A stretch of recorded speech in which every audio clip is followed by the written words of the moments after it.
ఆంధ్రప్రదేశ్లో త్వరలో జరగబోయే ఎన్నికల్లో నిజం గెలిచి నారా చంద్రబాబు నాయుడు మరోసారి ముఖ్యమంత్రి అవుతారని తెలుగుదేశం పార్టీ నరసరావుపేట పట్టణ మహిళా విభాగం అధ్యక్షురాలు కె నాగజ్యోతి వెల్లడించారు. ఇటీవల నారా చంద్రబాబు నాయుడుని అక్రమంగా అరెస్ట్ చేసిన సందర్భంలో దీనిని జీర్ణించుకోలేక రాష్ట్ర వ్యాప్తంగా అనేక మంది మృతి చెందిన సంగతి తెలిసిందే. ఈ నేపథ్యంలో మృతి చెందిన వారి కుటుంబాలను పరామర్శించే కార్యక్రమంలో భాగంగా బుధవారం నరసరావుపేట నియోజకవర్గంలోని ములకలూరు, పాలపాడు, అన్నారం తదితర గ్రామాలలో నారా చంద్రబాబు నాయుడు గారి సతీమణి నారా భువనేశ్వరి పర్యటించారు. ఈ సందర్భంగా తెలుగు మహిళా అధ్యక్షురాలు నాగజ్యోతి ఇండియా జ్యోతి మీడియాతో మాట్లాడారు. వచ్చే ఎన్నికల్లో నరసరావుపేట నియోజకవర్గం నుండి డాక్టర్ చదలవాడ అరవింద్ బాబు ఎమ్మెల్యేగా గెలుపొందడం ఖాయమన్నారు. కార్యక్రమంలో తెలుగుదేశం, జనసేన పార్టీ నాయకులు, కార్యకర్తలు, మహిళలు పెద్ద ఎత్తున పాల్గొన్నారు.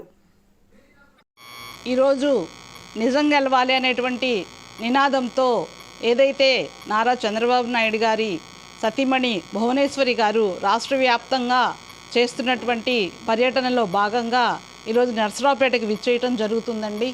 మరి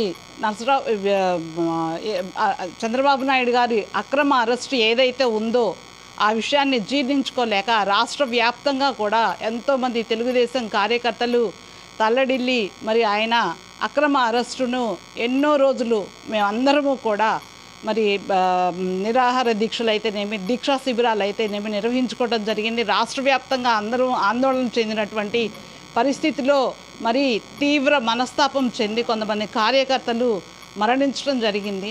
మరి అటువంటి కుటుంబాలకు నేనున్నాను, మీ అందరినీ కూడా మా సొంత కుటుంబ సభ్యులు మీరందరూ కూడా అని భువనేశ్వరి గారు మరి ఆ రోజు చెప్పడం జరిగింది.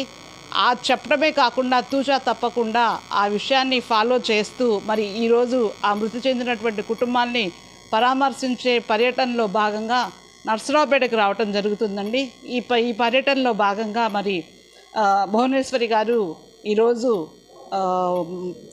ములకలూరు, పాల్పాడు, అన్నారం గ్రామాల్లో ఉన్నటువంటి కుటుంబాలను పరామర్శించి ఆ కుటుంబాలలోకి ధైర్యం చెప్పి మరి వారికి కొంత ఆర్థిక సహాయాన్ని చేసి మరి టీడీపీకి ఎప్పుడు కూడా టీడీపీ కార్యకర్తలకి ఎప్పుడు కూడా మేము అండదండగా ఉంటాము అనేటువంటి ఒక సపోర్ట్ని వాళ్ళకి కల్పిస్తూ మరి ఆవిడ చెప్పింది ఏదైతే చెప్పారో, నేను వచ్చి మీకు ధైర్యం నింపుతాను మీ కుటుంబాల్లో అని ఏదైతే చెప్పారో దాన్ని ఈరోజు నిజం చేస్తూ వాళ్ళకి ధైర్యాన్ని ఇవ్వడానికి ఈరోజు ఇక్కడికి రావటము మేమందరం కార్యకర్తలుగా మేము ఎంతో హర్షిస్తున్నామండి.